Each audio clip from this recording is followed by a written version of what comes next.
Do you remember the pollution in Sydney? The pollution from the steel mill? No. No. No.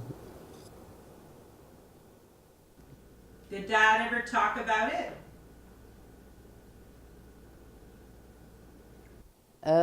This mill is in, where was that located now? I tried to think where that was located. It's been a long road for me. I've been searching for answers about how my dad died for a while. But now I need to work it out once and for all. I think that's because my mom is sick. She has dementia, and it's getting worse. When I lost him, I was broken. I felt I was his favorite, and he was the only one who truly liked me. I couldn't think clearly. I was off my game. It affected my performance, my outlook, my relationships.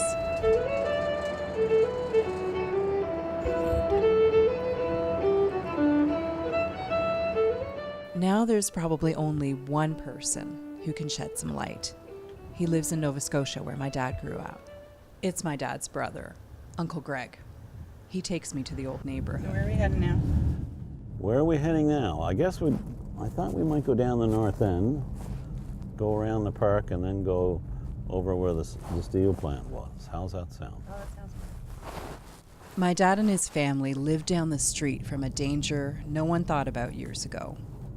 There was no fence there, so we would slide. There was a barn right at the end there, and there was a little pathway down beside the barn.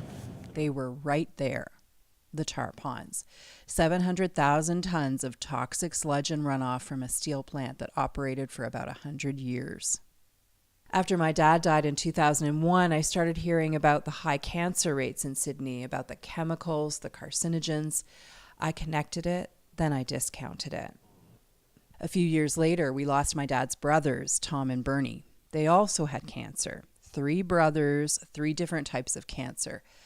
They were all gone by their mid-60s. Meanwhile, their parents lived to around 90. I estimated about 200 meters you guys were from the tar ponds.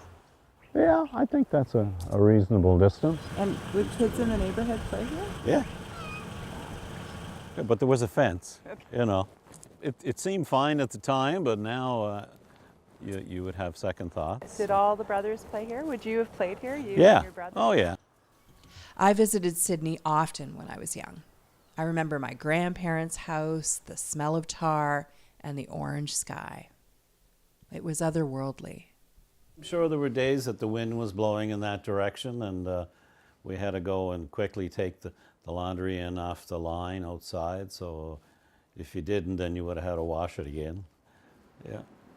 What was on it? Like, what did it look like? It was like a sooty, orangey film, like, you know, or grit. And the tar ponds? What do you remember about the tar ponds? It had a terrible smell to it if you went close enough to it. It was thick and almost like tar to look at. And What color was it?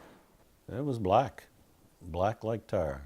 Greg's son, Scott. Almost like oil, maybe like oil, and then it had just dirty ducks swimming on top of it, and seagulls. You can see all the seagulls that were black from it. Like, it was just gross.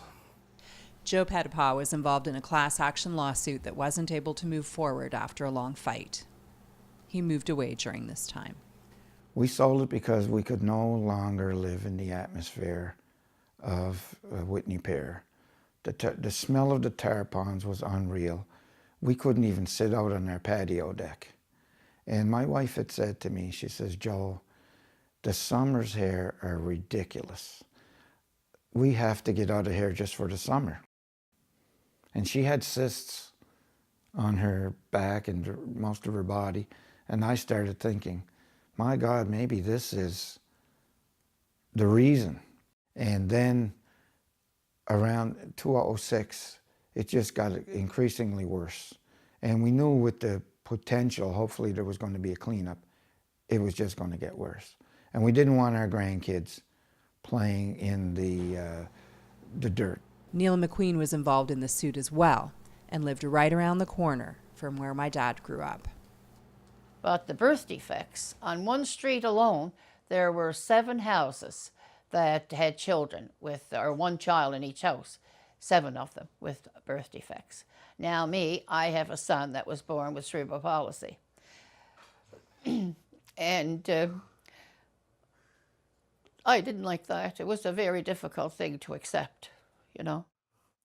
I was upstairs going to bed, and I was coughing, and I brought up blood. And Adrian said to me, Neil, you better get up to the hospital right away. I'll go up, we'll get Frankie out of bed. This was 1 o'clock in the morning. I said, no, leave him there and I'll go up by myself.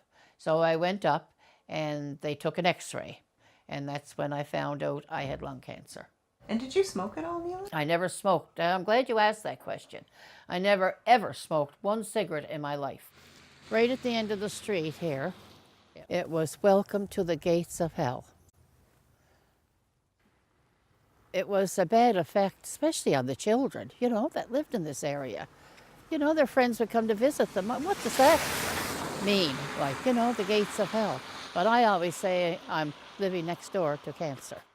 I see cancer here too. At any point afterwards, did you think that the Tarpons were involved, or that they got cancer because of where they lived or anything like that? Did that ever come up for you? It came up in later times, maybe after Tom passed away. And they talked about it and wondered whether there was some relation between the Tarpons and all 3 brothers ending up with cancer. What did you think? I think it's a possibility, but I don't really know. Nobody really knows. I've been looking at old studies and lists of cancer-causing chemicals.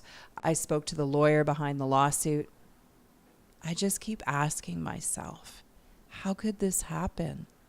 I remember when the men finished working at the steel plant and they come home and they were all black, their faces and heads, and at 3 o'clock they would all walk up Lingan Road and they were all black. Really? And, you know, And that's from coke ovens. from coke ovens. From coke ovens. And I thought, like, I was just young, but I thought, gee, that can't be very healthy coming. It wasn't. Covered with black. Yeah, you're right. But then that was it, you know.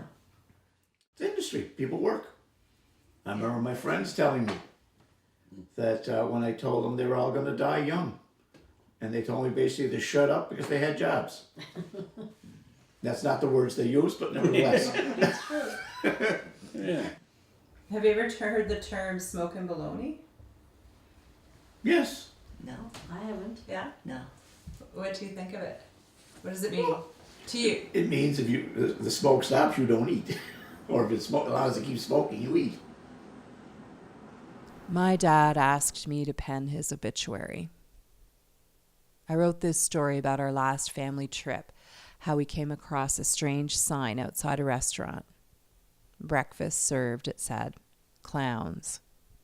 We all had a good laugh. I miss that. I miss him.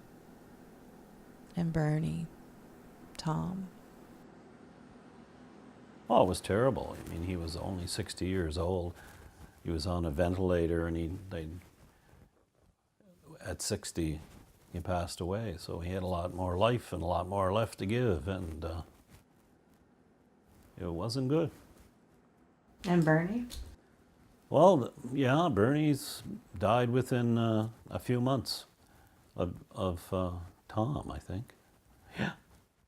Yeah, he ended up with lung cancer and metastasized to his brain, and I went up to visit him before he passed. It was tough on the whole family. Sorry. I understand.